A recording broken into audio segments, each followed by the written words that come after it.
lama features engiwabalile lezi zinto ezu6 zingikhiphela ukuthi ama big team are categorized into two categories.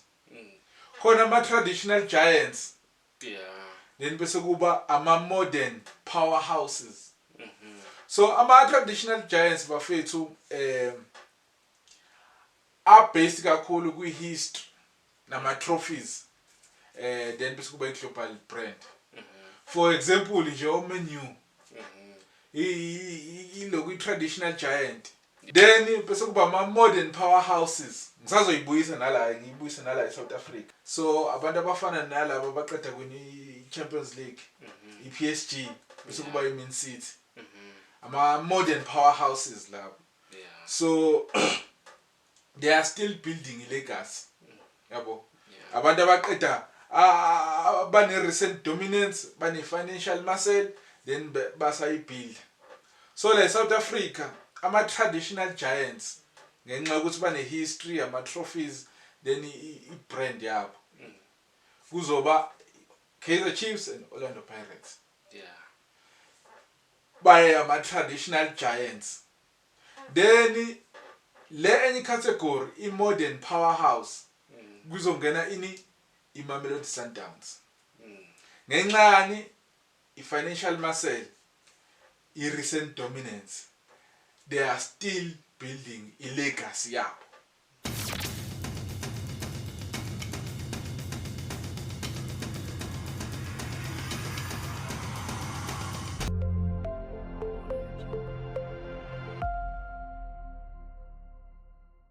Sanibona bafethu igama lami nguSanele aka uDonto Enkabe bafethu sithi welcome back to another video. Bafethu njengenjalo niyazi ukuthi angihambi ngedwa ngihamba noSibuda. Sibuda ubrand. Nandi kanjani? Bafethu sithi welcome to another video. Namhlanje bafethu sizokhuluma ngokuthi what is a big team?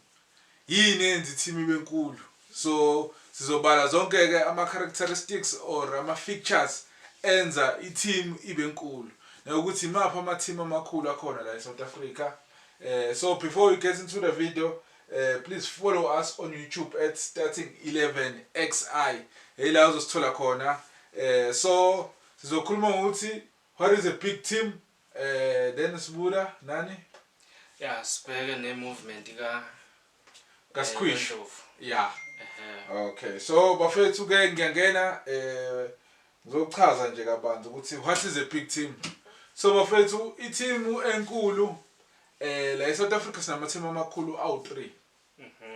So Sibuda kufike kube Kaizer Chiefs, Mamelodi Sundowns ne Orlando Pirates in no particular order. Ngoba sengiyenza iorder ukuthi ihamba kanjani. So bafethu into awu5 awu6 ama categories ngizowabala enza team ibe nkulu. So qala nje ama trophies and historical success. So umlando wakho nanendebe onazo. So ngeke ngize ngiyidistinguish ukuthi ziya FIFA recognized noma zikho FIFA recognized, but ngizothi nje ama trophies and historical success ukuqala lokho. Okwesibili financial power. Uyakwazi ukwenza noma yini uyifunayo. Uyakwazi ungena emarket uthi ngiyamfuna lo. Yabo uyakwazi ukukhokhela ama players akho right, technical team yakho right. Can you be able to fly fans from South Africa mhlawumbe to Morocco? Yabo there's financial power, yabo financial muscle. Then bese kuba fan base and global reach. Number 3 lo yasibudi. Awenza team ibe nkulu. Unawo nama supporters. Bakhona yena abantu before bafly nje bakhona yini. Yabo? Yes. Then number 4, stadium infrastructure and the academy. Ngeke uzungitshela ukuthi uyi big team kodwa unayo iacademy. Azikho ingane under 8 egqoka ibadge lakho. Elibhala ukuthi amaZulu FC. Ayisho walenganisa ngamaZulu. Angifuni inkulumo. Ngcono sithi team ya Okay, sithi Obit College. Illionaires. Yeah, sithi Obit College. Yeah, ngifuna ukukhuluma. Number 4 loyo. Then number 5, ama best players as Opus College nawe nama best players sawabona beshaya amagoli. Yeah. Ungasho ukuthi amagoli anjani anebongo own lakhe noma igoli is a goal. Yeah, goal is a goal. Yes. So and number 6, a sustained competitiveness. Awukwazi ukuthi uyi big team kodwa kuphela ama decades ungenayo trophy. Yeah, so ngeke phela uthi big team ungenama trophies. Yeah, so bafethu so lama categories o5 ngizophinde ngiwaphinde. Trophies and historical success, financial power, fan base and global reach. Then ama stadium infrastructure and academy. Number 4 Lord. Best players number 5. Then number 6, sustained competitiveness. Uyakwazi ukucompete. Yeah. Okay, so bafethu lama features engiwabalile lezi zinto ezu6 zingikhiphela ukuthi ama big team are categorized into 2 categories. Khona ama traditional giants. Yeah. Then bese kuba ama modern powerhouses. So ama traditional giants bafethu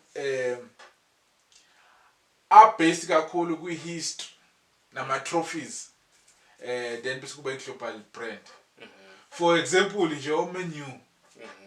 Ilokhu traditional giant. Yeah. Then bese kuba iBarcelona, traditional giant, iReal Madrid, iBayern, iLiverpool, no Juventus. Yeah. Ama traditional giants la uyaziwa nje ama big team amakhulu. Then bese kuba ama modern powerhouses. Ngisazoyibuyisa nala ngiyibuyisa nala eSouth Africa. Yeah. Then ama modern powerhouses, so abantu abafana nalabo abaqeda kwini Champions League, iPSG, bese kuba iMan City. Ama modern powerhouses labo. Yeah. So they are still building a legacy. Yabo. Yeah. Abantu abaqeda bane recent dominance, bane financial muscle, then basayibuild. So like South Africa, ama traditional giants ngenxa ukuthi bane history, ama trophies, then I brand yabo. Kuzoba Kaizer Chiefs and Orlando Pirates. Yeah. By ama traditional giants. Then le any category I modern powerhouse kuzongena ini iMamelodi Sundowns. Ngenxani I financial muscle, I recent dominance, they are still building a legacy yabo.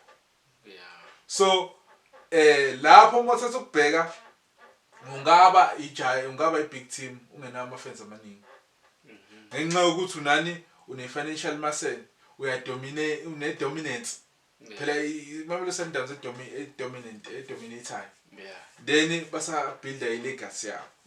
So bafethu eSouth Africa ama big teams Kaizer Chiefs. Ngenxani inama trophies ne historical success. Then bese kuba ifan base. Ku3. Indebe umlando. Ama fans. Then bese kuba ama fans. Then I Orlando Pirates indebe umlando, fan base, best players. Then bese kuba ilokhunja I sustained competitiveness. Orlando Pirates le ngiphinde kunama trophies, historical success, fan base, ama best players. Then bese kuba sustained competitive because basa compete, Pirates isa compete iqeda kwini league. So iSundowns ama reasons ukuthi siyibize nge big team, ama trophies, recent success, financial power or financial muscles, academy bane iMamelodi Sundowns ine academy. Ino under 8 iMamelodi Sundowns. So ba investor kakhulu, they have best players. Then they have sustained competitiveness. Izona izinto ezibenza bebe ama big team. So noma bengaba nama fans out 10, but because they tick all these boxes by big team. Khona okusalile. yini esalile eyenza ukuthi ibe i big team kuba well recognized. Oh yeah. Usahambile usethaveni eBrazil uhlangana nomuntu ogqoka iskipa seMamelodi Sundowns. Yeah, i-global reach. Yeah. Sorry, i-global reach ngiyabonga. Yeah. Then so bafethu ama rankings eCAF because yonke team ekhona la eAfrica ireporta kaCAF i-mother body umbrella yakhona. So eSouth Africa yonke umuntu onumber 1 iMamelodi Sundowns inama points amangakhe awu-73. Then bese unumber 2 not number 2 iOrlando Pirates iunumber 20. Iunumber 16 nama point awu-20. Then iKaizer Chiefs iunumber 41 inama points awu-5. So as a player sengibale zonke lezi zinto engiyishoyo ufuna ukuchoose i-big team. So kuyomela uchoose ke ukuthi ufuna ukudlala iCAF, ufuna ukudlala ema-FIFA Intercontinental, ufuna ukwini une-90% chances zokwini league, uchoose uchoose iMamelodi Sundowns. That's where uSibu engena ezositshela ngokuthi uSkhwishi wenze njani. Yabo. Yeah, so awungene mfethu usithatha usibeke indaba yaSkhwishi. Yeah, Sibuda, that's where you come in. So as a player usufuna ukuchoose i big team. Sekuzobala ke manje ukuthi kuzongisiza yini ukuthi ngichoose i-team enama-fans amaningi ekubeni mhlawumbe ngiyeke ngijabule financially or ngichoose i-team ene-history i-history engasangisizi ngalutho njengamanje or ngichoose i-team ezongidlalisa i-final ne-PSG.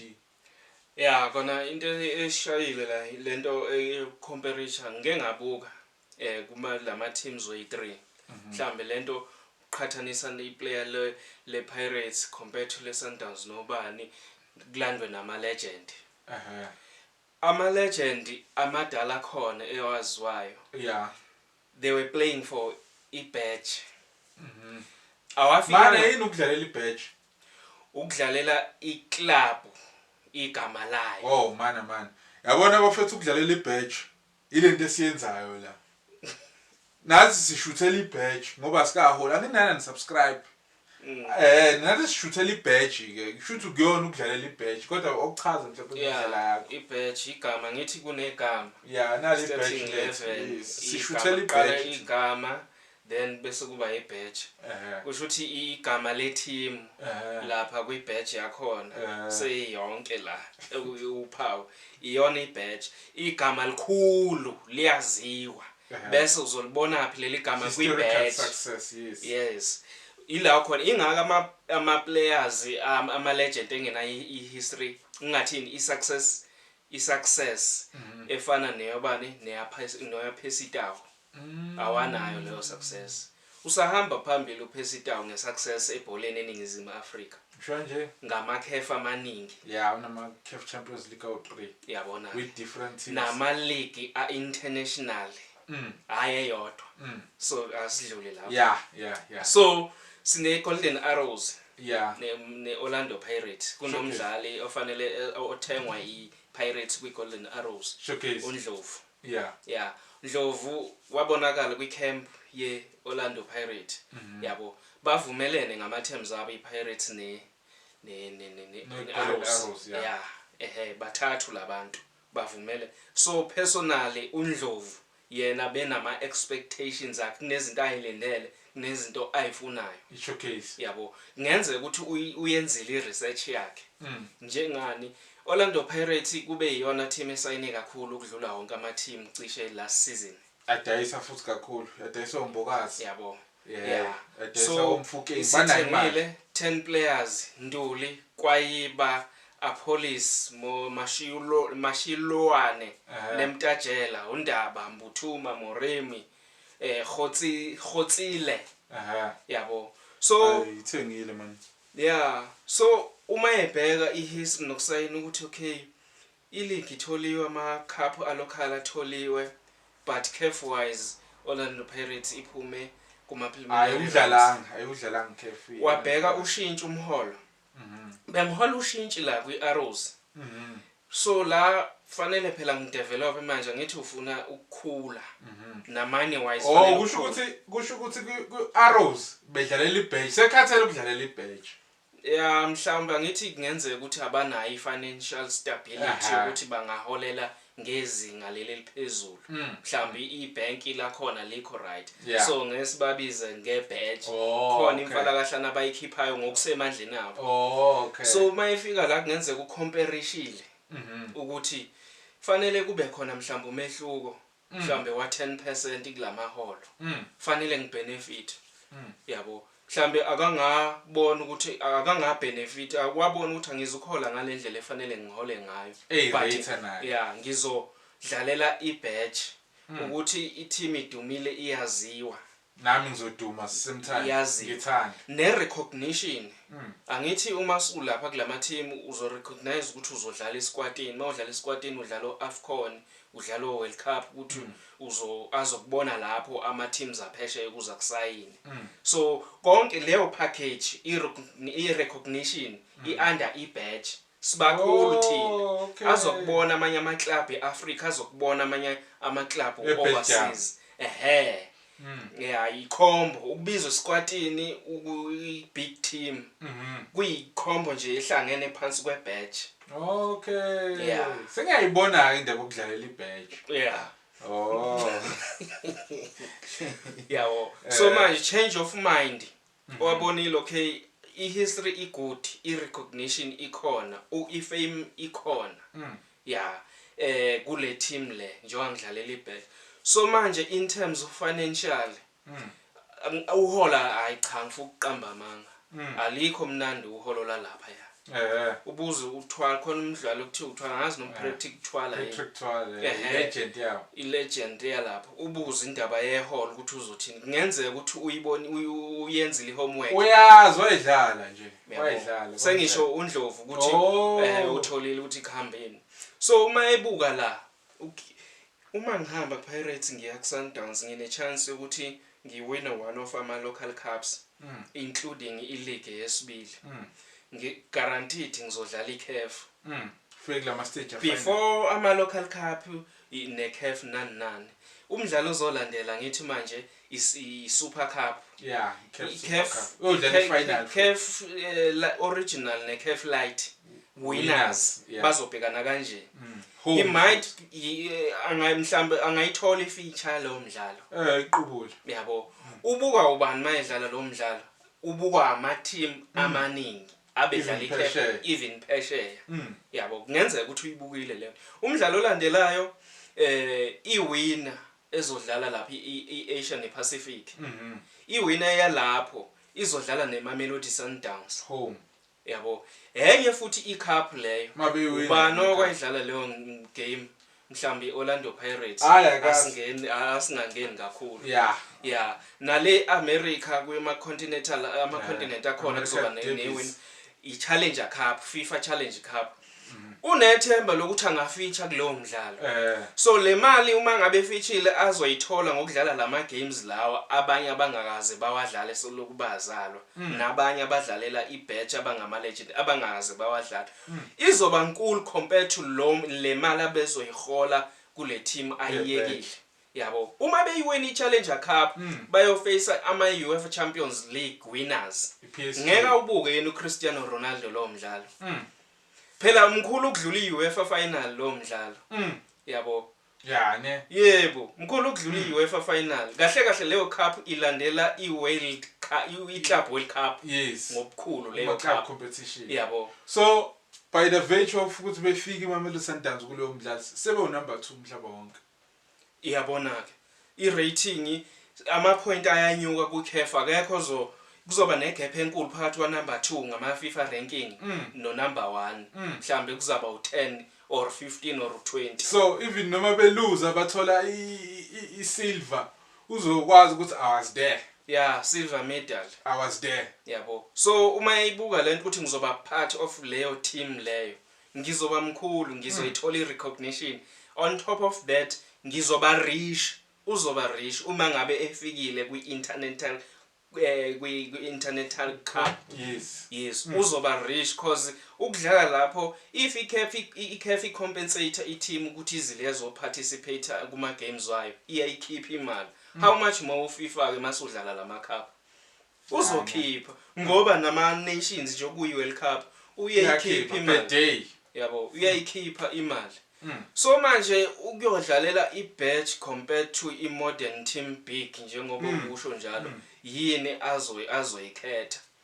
Yabo. So yeah,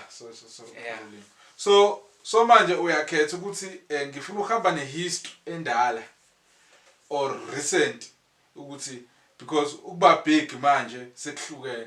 Yeah, sekuhlukene. Akusayi ngokuthi wawumkhulu nani uyakwazi ukuba big ngenxa yokuthi udlalela ama continental ama cup angekho la eSouth Africa. So omunye umlando loyo ongaba iphathi yayo ngokuthi usayine with ilokhunji nomsana. Yeah, ama team lezi zathe ngiyibalile lezi bese kuzoba ama fans eOrlando Pirates akuvezile ukuthi kungenzeka ukuthi i-agent yakhe uNdlovu iyona efuna imali eningi yasithi Ndlovu iyeka la esinye sesizathu. Omunye wake washo wathi uMaluleka usukile kuChiefs cause ufuna ukuyowina indebe kwiMamelodi Sundowns from ifeni Orlando Pirates. Ezinye izathu aveza lama point lawo kodwa mase kuyiPirate angiboni leli feni lishilo ukuthi hayi no ufuna ukuyowina ama cup lawa ngekho la eMzansi. Ufuna ukuyowina neChampions League. Iyabona ke angiboni ukuthi lesingayidlalanga. So izathu ukuthi ufuna imali nanokuthi iagent efuna imali izathu ukuthi ufuna isuccess naye yonke lento esengiyilistile yama cup i-recognition kodwa imali. Yeah, cause manje it might happen ukuthi uphezwe project thizena afuna ukuyicover within 5 months. So uma edlala lapha ya mhlambe kungathatha 2 years ukuthi ayicover playing for i-badge. Yabo. And iSundowns ifuna isquad. Maningi lama tournament. Maningi. Isazodlala no Chippa United la isazophinda iyodlala ne team winner ewine lapha kwePacific. Yeah, yabona ke. So ifuna isquad esidepth ukuthi khona abantu okumele baparticipate la khona abantu baparticipate le showcase. Yeah. I know bafethu sayivala bafethu please don't forget to follow us on YouTube at starting 11xi. Bafethu so lesifikile nje so lesiphithizela bafethu. So lesiphithizela siyawashaya ama medical siyawaphasa sihamba so sayina ngale. So sesihlinzile ke ngoba libuda thina si big team si team enkulu asikuphoci ukuthi uyi team enkulu. Yeah uyiyo but manje ngeke ungitshela ukuthi uzohamba eZimbabwe uyobheka ingubo zodwa ufuna ukumaintain istandard. Sikhulu istandard manje sePSL. Yeah, i-team ilahlekelwe umdlali emthembile emfukweni i-reinforcement yakhona fanele ukhiphe imali ukuze ukwazi ukureinforce. Uma ukhipha ushintsha umdlali uzohamba esese kwi-camp yakho. Uyabona ukuthi I'm not valued la. Yabo bese uzozibiza kwi-big team umdlali sefikile kwakho ahambe. Bani uthi ukhuphule ngo5% kule mali oyithembisile. Ubone azoshuthi bethanda ukuyidlalela iPirates. Yeah, but bafethu sizole sikhona nje so lesibuya siphithizela bafethu noma kanjani bafethu siyabonga for uthando. Please don't forget to follow us. Danke siyabonga.